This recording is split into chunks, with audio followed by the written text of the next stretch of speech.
They're looking for that one thing. No, mom, of course, I don't hate you. Oh my God, mom, I'm so sorry. Please stop crying. And then you pat them on the back. Narcissism. Dr. K's comments about narcissism have shaken me. From the stream today, Dr. K talked about narcissistic tendencies, and I realized that he is describing me perfectly. I feel as though this piece of information has completed a puzzle I've been trying to figure out since I was 22. I'm now 38, so I'm probably one of the oldest people here, and I'll tell you, 15 years of anxiety and depression is no fun thing. Manipulating people, expecting special treatment, expecting success without putting the effort in, slow degradation of relationships, not caring about others, etc. False modesty and hoping for adoration. It feels like a massive rock has been dropped on me. I realize that my ego and expectations have been the root of so many problems in my life. I've always known I have low self-esteem, and I can see how that low confidence has led me to this bizarre state of mind where you expect the world for no good reason. Dr. K, if you're reading this, please, please, please do a video about steps one can take to reduce this trait and take steps in the right direction. I really need some guidance here. Any advice from other members would be greatly appreciated too. So let's start off. So before we get to advice, okay, what we're going to do is talk a little bit about narcissism in a kind of a weird way. So the first thing that I'm going to give you guys kind of a quick backstory, okay? So I think what this poster was referring to last week on stream, we talked a little bit about how narcissism manifests kind of in two ways, right? So if I'm insecure about myself, one way I can deal with that is to be arrogant. So like I put on this like very like big shell that's like grandiose. And I'm like, hey, everyone, look at me. I'm so awesome. And I need other people's adoration. The other thing that sometimes happens that can result in like people sort of being kind of manipulative and hard to deal with, but they're not arrogant, is for people to actually have like insecurity on the inside, but then they still engage in all of these behaviors to like get other people to like them, but they're not like arrogant behaviors. They're like softer behaviors. So there are things like excessive modesty, like sort of help-seeking kind of behavior, like, oh, woe is me behavior. They have these emotional needs of insecurity where like they need to feel loved and respected by other people, and they just engage in like non-arrogant behaviors to sort of get that kind of like reassurance from the outside.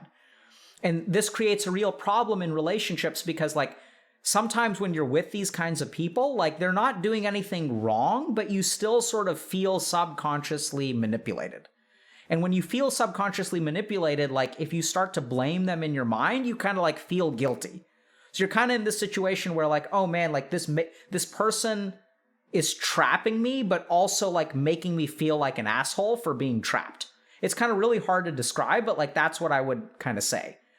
So this is a weird kind of subtle narcissism. So today what I want to talk to you all about is like kind of the two types of narcissism, okay? So to start off with, let's start with kind of looking at yoga. So what we want to do is we want to start by sort of understanding narcissism. And by the way that we're going to understand narcissism is actually through a yogic lens. All right. So in yoga, we have three parts of our mind. The manas is our emotional mind.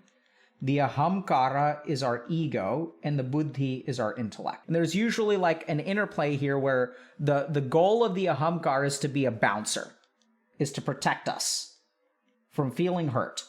So anytime we feel hurt in our emotional mind, the bouncer steps in and then goes to our intellect and like tells us to rationalize. Okay, so the classic example that I use when illustrating this is, I remember when I was in college, my friends and I would talk about the ladies. And then eventually one of us would like muster up the courage to ask one of the girls out. And when we asked her out and she said no, then something weird happened, because then we'd start like dissing her, right? Like we'd start saying, oh, she's not that attractive. She's not even that great. Oh yeah, I was like, you know, she's like, I can do better than that. And we sort of do this weird kind of like rationalization to like put her down and pump ourselves up. And so that's actually what's going on there, is we feel hurt by the rejection. And then our ego steps in and is like, oh no, we're feeling hurt. let's feel better. And then it goes over to the intellect, and it's like, hey, come up with some kind of rationalizations about how awesome we are. And let's put her down, and let's pump ourselves up. I need evidence to support these two goals, okay? So this is kind of a quick primer. So let's take a look at narcissism. So in narcissism, what we're talking about is low internal self-worth. So people with narcissism actually, like, the reason they're arrogant is because they actually have low internal self-worth. And so this is where what we usually see, right, when we think about narcissism is like people who are narcissistic have to like advertise how good they are. So since you have low internal self-worth, what we have to do is we rely on external signs of worth. So if I don't feel confident in myself, what I end up doing is like I'll go to like other people and I'll like I need them to explain to me that I'm really, really awesome, right? So when we think about the traditional narcissist, we're thinking about sort of traditional narcissism, okay? So like if we look at the features of traditional narcissism, we're talking about stuff like arrogance, okay? We're talking about like showing off. We're talking about being grandiose, right? So like if I don't believe that like I'm a good person on the inside, what I have to do is like advertise how awesome I am. If I don't think that I'm like a great person, like, and I don't have an intrinsic sense of self-worth, I need to wear really expensive clothes. I need to drive a really nice car because then I can show the world how much I'm worth. I need a really big title at work. I need to have a lot of money. Not only do I need to have a lot of money, I need to show people that I have a lot of money. And sometimes we even end up with a $30,000 millionaire, which is someone who makes 30 grand a year, but lives like a millionaire. They rack up the credit card debt. They like drive nice cars. They're like living the high life. And, you know, they're going to make all their money down the road. Like they know that they're going to be like, they're going to hit it because they're so awesome, right? So we have sort of this traditional narcissism, which we can also kind of think of as thick-skinned. So these people sort of seem thick-skinned because if you insult them, you know, they're not going to start crying. They're very overt, right? They show off. They're very also oblivious. This is what we think of in terms of narcissism. They're so clueless. The world revolves around them. They don't think about anyone else. Relating to this is exhibitionistic, showing off, right? They're grandiose. And if you also think about traditional narcissists, they devalue other people. So when it comes to dealing with other people, they'll kind of devalue them, okay? What these people do is they have to elicit reassurance, okay? So we're going to end up eliciting reassurance because that's what you need, right? You guys remember this? We have to rely on external stuff. So I have to like post stuff on social media and then everyone's going to tell me how awesome I am. I'm going to tell everyone I got promoted. I'm going to wear these nice clothes. And then when you get those compliments, when people give you likes and stuff like that, that in turn enhances your self-worth. But only for a time because it's external, right? So what these people end up with is sort of like this fragile sense of self-worth. Because if people don't compliment your clothes and someone else in the room is like, by the way, you got promoted? Oh, I just like started my own company. So it's a very like fragile sense of self-worth that like can fluctuate very wildly, which is what leads to kind of this like bad behavior, okay? So this results in bad behavior. This is why they become arrogant and they devalue other people. So if I got a promotion and then someone else is like, oh, I just started my own company, then I'm going to have to devalue that person to poop on them to make myself feel better because they're exposing my inferiority. And remember, the ahamkar doesn't want that. It's the bouncer of the mind. So it's like, oh no, this person is making me feel bad. So let's not do that. So this is what people think of as narcissism. Make sense, chat? So now the interesting thing is that if we look at the pieces, okay, if we look at these pieces over here, and we look at these pieces over here, and we look at eliciting reassurance, and we look at enhancing self-worth, and we look at bad behavior, there's actually another set of features which hits all of these same things, okay? And this is what this poster is talking about. So let's go back to the top. So let's talk about non-traditional narcissism. Let's take a look at our list, chat, and let's see if we can figure this out, okay? So, thick-skinned. What do you guys think these people are like? Thin skin. Overt. Covert. Oblivious. Hypervigilant. Exhibitionistic. In the closet. Or closeted. Okay? Grandiose. Vulnerable. And instead of devaluing, they idealize. Okay?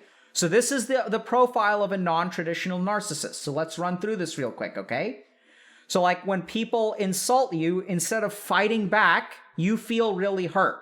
But still on the inside, the reason that you have to fight back, like if I get insulted by someone and I don't feel confident, let's say about my intelligence, right? What I have to do is I have to argue with them. I have to prove them wrong because secretly on the inside, I believe that I may not be very smart. So that's the traditional narcissist. The belief is still the same in the non-traditional narcissist. They still feel insecure, but instead what they do is they feel hurt. They avoid, right? They withdraw. So we'll get to these in a second, but we'll get to like avoidance behaviors. And then they're also, so the traditional narcissist is overt, while the non-traditional narcissist is covert. So both of them, once again, are insecure. So how does the traditional narcissist deal with it? They deal with it by like advertising how awesome they are. Whereas the non-traditional narcissist hides, right? I don't want people to see me. I don't want people to hear me. I don't like, oh my God, like everyone is like going to realize how bad I am. And we'll get to that in a second. So then we get to oblivious versus hypervigilant, right? So the traditional narcissist is like, doesn't think about, or doesn't appear to be aware of how other people think or feel. Whereas the non-traditional narcissist is hypervigilant. They're always paying attention to how other people are reacting and how they feel. The traditional narcissist is exhibitionistic, kind of related to covert. So like the non-traditional narcissist keeps everything on the inside and will occasionally show people things. So instead of being grandiose, they'll be vulnerable. And this is a big one, chat. So the traditional narcissist places everyone else below them, right? So I am here and I need to put other people down here. This balances things out. Whereas the non-traditional narcissist puts everyone up here. They idealize instead. Oh, look at how crappy I am. Everyone in the world is better than I am. So then this leads to manipulative behaviors via eliciting reassurance. What are the behaviors that the non-traditional narcissists engage in? Let's look at this, right? So they avoid and they hide, but they also emotionally manipulate. Because you feel insecure about yourself, so you'll do things like seek reassurance. You know, you'll do these like little like things that sometimes are quite frustrating to people. They're like, oh, are you busy? Oh, you're busy today? Oh, that's okay. I know you have a real life worth living. It's okay. Don't worry about it. I'm going to hang up now. You go enjoy your life. And then the other person on the phone is like, wait, what's happening? Like, wait, what? And so what they end up doing is they have this hunger that comes from their low self-esteem.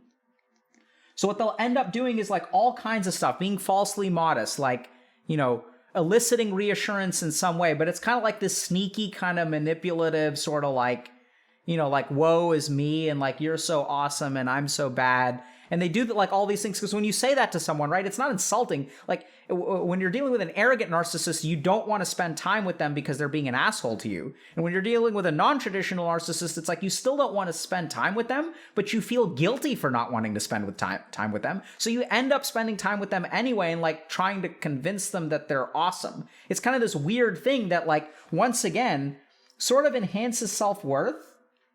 Well, it doesn't really enhance self-worth. Temporarily, but it doesn't really it doesn't really address the insecurity because you're kind of manipulating them into like, you know, supporting you. And so this is kind of an interesting pattern of non-traditional narcissism.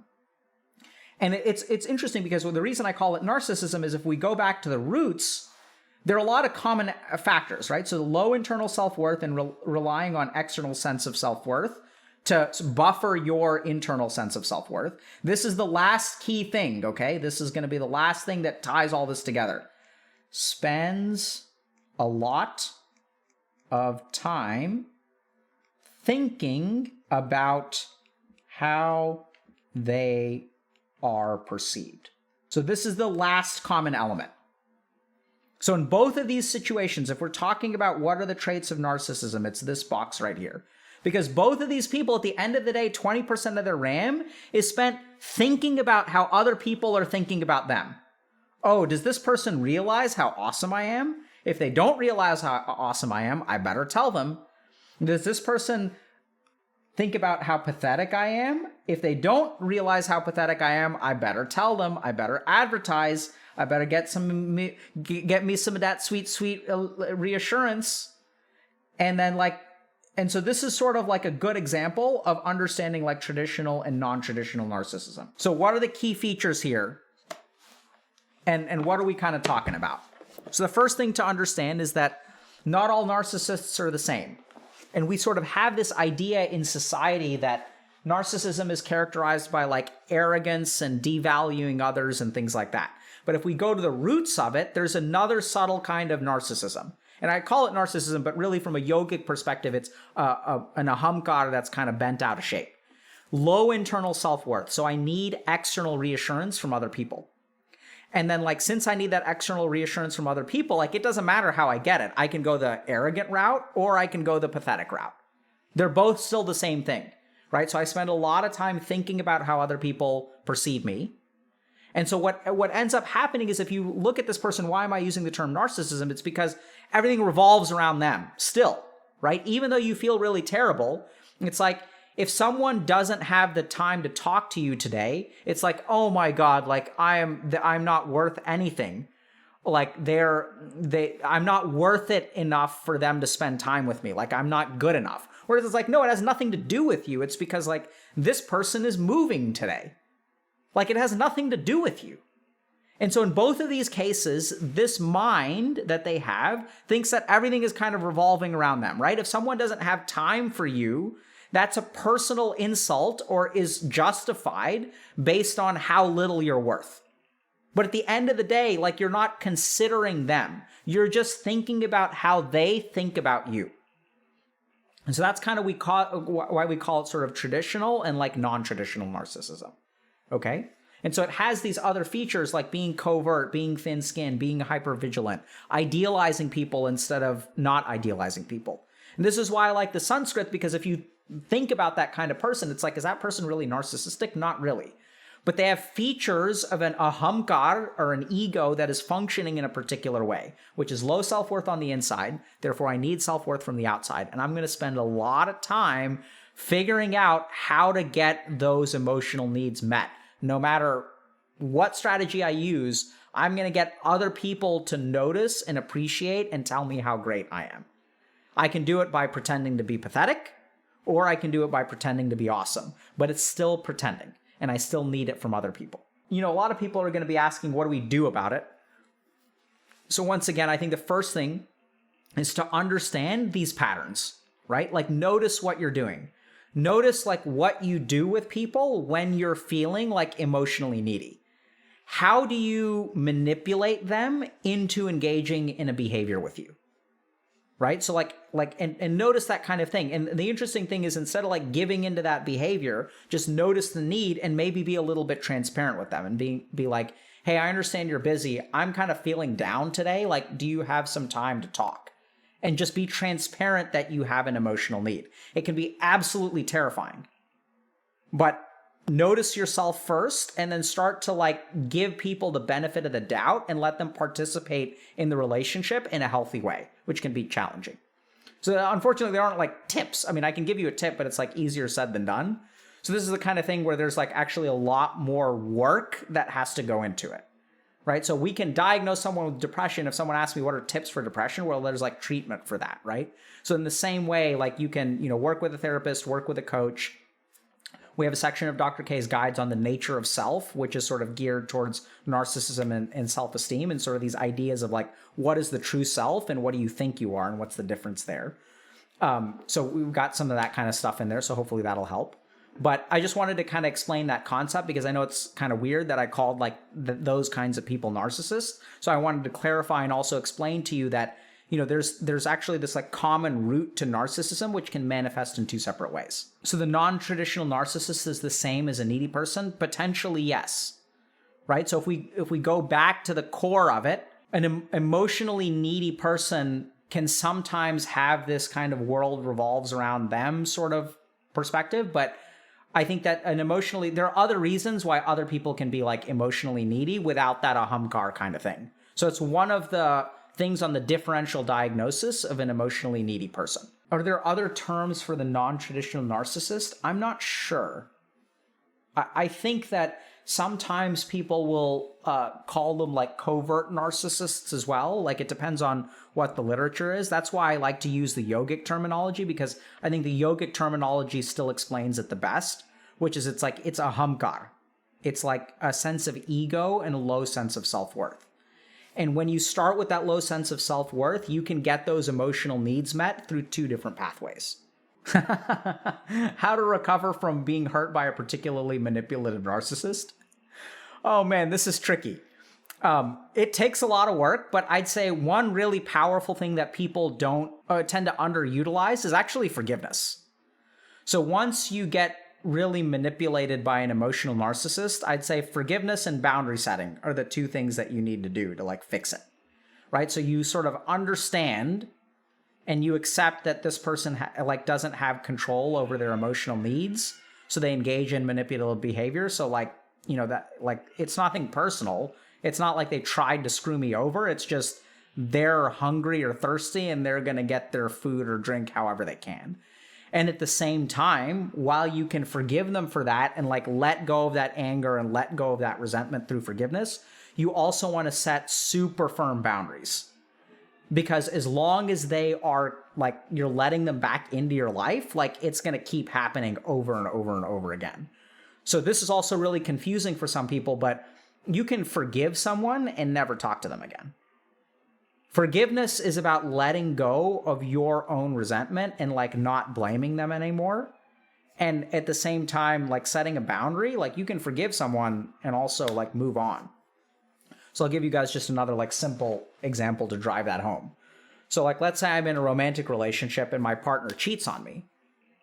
I can forgive him. I can say like, I understand you made a mistake. Like, I understand you didn't mean to. And you hurt me a lot, but I can forgive you for hurting me. Like, I forgive you. And also, I'm never going to date you again. This is where people get really confused because they assume that forgiveness means that we're wiping the slate clean and we're reversing time and we're back to square one. Right? But that's not necessarily the case. You can let go of that resentment. You can say like, look, I'm going to go on and live my life. And I'm not going to hold on to this anger and like, don't worry about it. Like, you made a mistake. I forgive you. You go live your life. I'm going to go live mine. And they're like, wait, but I want to get back together. And you're like, yeah, I understand you want to get back together, but I can't trust you. I can forgive you, but like, I don't trust you. And I'm not interested in a relationship with you. I don't hold it like, I wish you no ill will or malice. Like, I hope you go and find a healthy relationship, and I'm going to go find a healthy relationship too. It's just, I don't think I want to do that with you. So someone's asking, let's understand a couple of things. One is, what's the point of forgiveness? And second is, what's the point of telling them that you forgive them? So the point of forgiveness, I mean, sure, you can sort of do it for them, but like, I really think forgiveness is powerful for your own benefit. Because if we think about, until I forgive, what am I holding on to? I'm holding on to anger. I'm holding on to resentment. And you're allowed to hold on to that if you want to. I'm not saying necessarily that it's bad to hold on to them, but that's just where you need to make a judgment call. Is this resentment interfering in my life? Yes or no? Right? And if the resentment is bothering you, then like it can be healthy to forgive. And then what's the point in telling them? Because they may be feeling guilty and they may want your forgiveness. They may be asking for your forgiveness. No one is entitled to forgiveness, by the way, right? So forgiveness is entirely the right of the aggrieved party. Like, the person who committed the sin or the crime is not entitled to forgiveness of any way, shape, or form. And so I would say you can tell them because, that way they can move on with their life. It's good for them. And at the same time, hold your boundary, right? Like, fool me once, shame on you, and I'm not going to give you the chance to fool me again. Can you move on without forgiving? I think so. I know it sounds kind of weird, but I think you can move on without forgiving, right? You can say you can accept. So you have to accept. That's the key thing. Moving on is about acceptance. You can accept that this person hurt you and that you've forgiven them and you let them go, no hard feelings, let go of the resentment. Or you can accept, you know what, I'm never going to forgive this person. For the rest of my life, I will detest them and what they did. And that's just like, I'm going to hold that. It's going to be part of me. Like, it's cool. Like, I'm going to go on and live my life and I can still build a healthy life. But there is a corner of my heart in which I will always loathe and detest this person for what they did to me. And that's okay. No problem. And if people are skeptical about that, because we don't hear that very much, right? So I'm a psychiatrist who works with trauma survivors. And one of the healthiest things that I've ever realized in therapy, because you don't get taught this, is like to tell a trauma survivor, you know what? You want to hold on to your fucking hatred? You do it. You do it. Go for it. No big deal. I will support you. You detest this person and you never forgive them. And they ruined your life.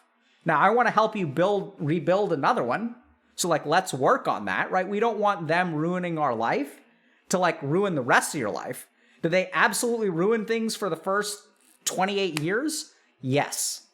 But we're still going to rebuild, but you can absolutely detest that person.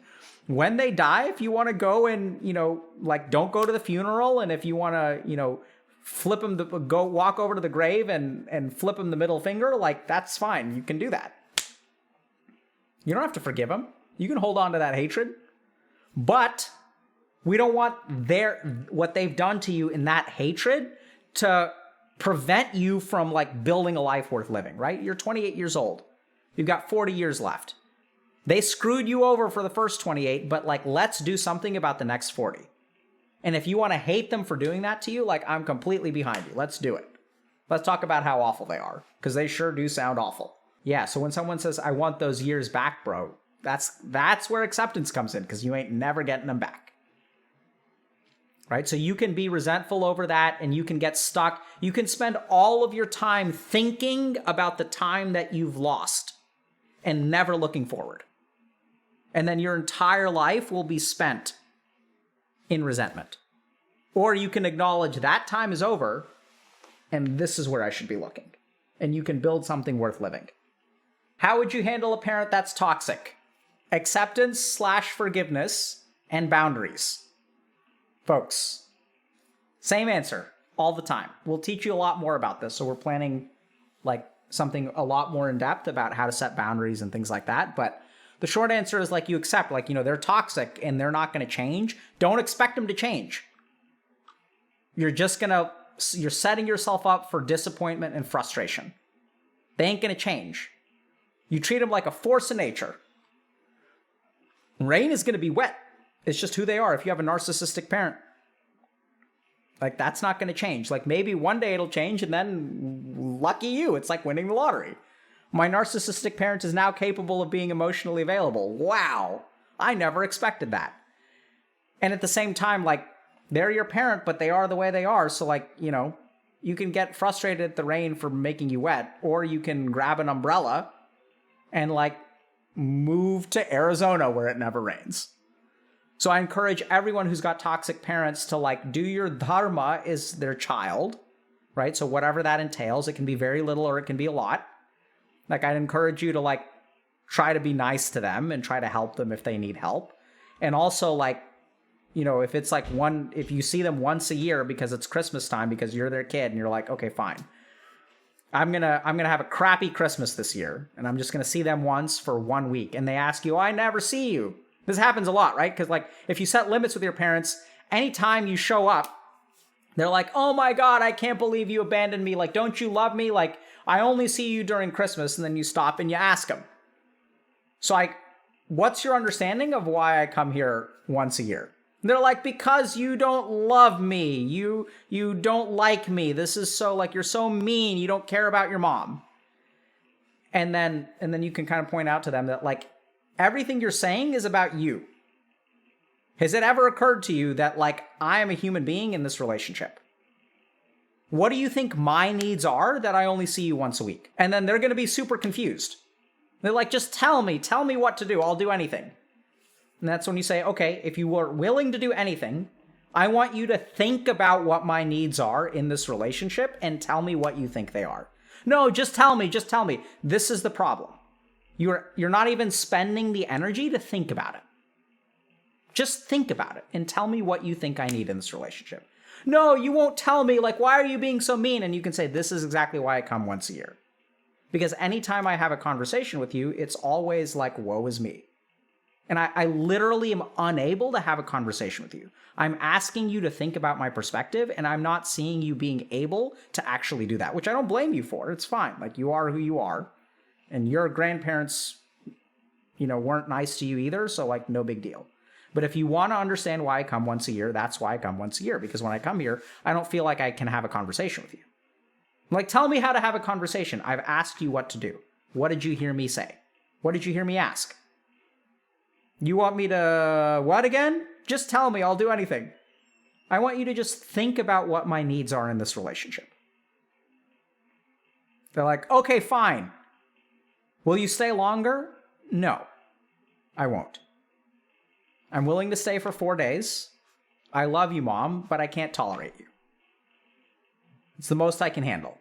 And until you're able to understand my needs and, like, help support them in some way, like, I can't be here for longer than 4 days. I'm sorry. I wish I had more stamina. Is it so painful to be with me? Yes. Yes, it is. Oh my God, you hate me. I don't hate you. I just find you intolerable. Right? Like, I'm trying, but, like, I need you to do more than what you're doing. Right? And that's where, like, sometimes you don't want to pull punches because that's what the narcissists do, right? You guys see that? How the narcissistic parent, we just flip to the vulnerable side. Oh my God, do you hate me? Because you're bludgeoning your parent with truth, and then they play that card. They're going to find some way to emotionally manipulate you into, like, telling them that they're okay. They're looking for that one thing. No, Mom, of course, I don't hate you. Oh my God, Mom, I'm so sorry. Please stop crying. And then you pat them on the back. Narcissism. Non-traditional narcissism plus traditional narcissism. They can flip back and forth with whatever they need to get their fucking emotional needs met. That's how it works. Whatever they need, they'll find a way to get it. So you don't give it to them. You lay your boundaries. You encourage them to introspect. You can also say things like, here's what I think would be helpful. You're like, I don't know how to think about your needs. I don't know what you want. And you can say, okay, so if you're having trouble figuring it out, I totally understand. I recommend you see a therapist and talk to them about it and see what they think. They're like, oh, okay. So I made a recommendation to you. I think that would be helpful. You're telling me you don't know what to do. I think this will be helpful. And you're choosing not to do it. What is the therapist going to tell me? You just tell me what is the therapist going to tell me. I'm not sure. It's my recommendation. Do you want to do what I'm recommending? Yes or no? You don't have to. You just tell me. I don't see how it's going to help. Why won't you just tell me? What did I do wrong? Yeah, so I've said what I'm going to say. I don't think continuing this conversation is useful at all. I'm happy to listen. Okay. So I've shared with you what I think we need to move this relationship forward. You're welcome to do it if you want to. You're welcome to not do it if you don't want to. I don't see the point. Tell me the point. And like, go to therapy and you'll see. Like, no, tell me, like, why should I do it? And they're just constantly trying to engage with you. Constantly trying to pull you in. Pull you in, pull you in, pull you in. Are you telling me I'm broken? Are you telling me that I'm a bad parent? Are you telling me that I ruined your life? There it is, looking for the reassurance. And you can say, did you hear me say any of those things? Oh, okay, I'm going to just step out. I'm literally going to step out of the conversation right now because I see that you're talking, but I think I've already made my point. You just keep talking. And you seem to be like trying to corner me with like asking me for particular stuff. So I'm literally going to walk away from this conversation. You turn around, you walk out because they will continue asking you questions. They will continue talking to you until they wear you down. You become cognitively disinhibited. You can't control your emotions anymore. And then if you lash out at them, they're going to feel vindicated because they feel unloved. They feel hated. And if you lash out at them, they're like, oh, see, he hates me. Oh my God, I was right all along. And then the cycle reinforces. So literally extract yourself from the conversation. Only solution you can do. Okay? What if you do hate them? You could tell them. It may not help. What I would say is that there's a part of me that hates you. I'd leave some wiggle room in there. She's in my room, though, so walk out of your room. I can't give advice, though. They'll be like, you came out of and now giving me advice. No, I'm not giving you advice. I'm letting you know what I think, what I need in this relationship. You can do it or not do it. And they're like, screw you, I ain't gonna do it. And you're like, okay, fine. No big deal. I've asked you to do something, you don't have to do it. Right? I came out of your V5 asterisks anyway. Yeah, so for a lot of people who talk about, like, I get slapped and stuff, like, yeah, so there's a whole, like, this is why, like, so I'm kind of going off script here. This is why, like, this is actually a whole long thing, which includes power dynamics, okay? So that's the really tricky thing here, is that if there's a power dynamic between you and your parents, you have to respect that power dynamic. You can't get over it. Yeah, need skill 100 for this? Yes, you absolutely do. So let me explain something to y'all, chat. If Dr. K is sitting here on stream and telling you, just do this, just say this, man. It's how it works. I want y'all to understand. I have literally had like 8 to 10 years of training and experience. Like residency is like 80 to 100 hours a week for 4 years. Okay, so what I am capable of doing is not because I'm amazing, but also is like requires a lot of like experience, right? I am a professional. I'm a professional talker. And so y'all need to cut yourself some slack, give yourself some patience, be patient with yourself, and work on these things like a little bit at a time. And I've seen people get there. It's going to take you a year or two, not kidding. Like, don't expect everything to turn around 6 months from now. Setting limits with your parents is a lifelong journey, okay? It is exhausting. But you can do it. It just takes effort, energy, awareness, and patience. Like, y'all will get there. Like, I have faith in you. Like, I don't think you have to become a psychiatrist because we learn all kinds of other crap, right? It's not just setting boundaries with entitled parents or narcissistic parents. There's more. There's things like ECT and TMS and pharmacology. There's a lot of stuff packed in there, but like it's going to take some time. Why is life so exhausting? Because we don't understand the rules and no one teaches us. That is why life is exhausting.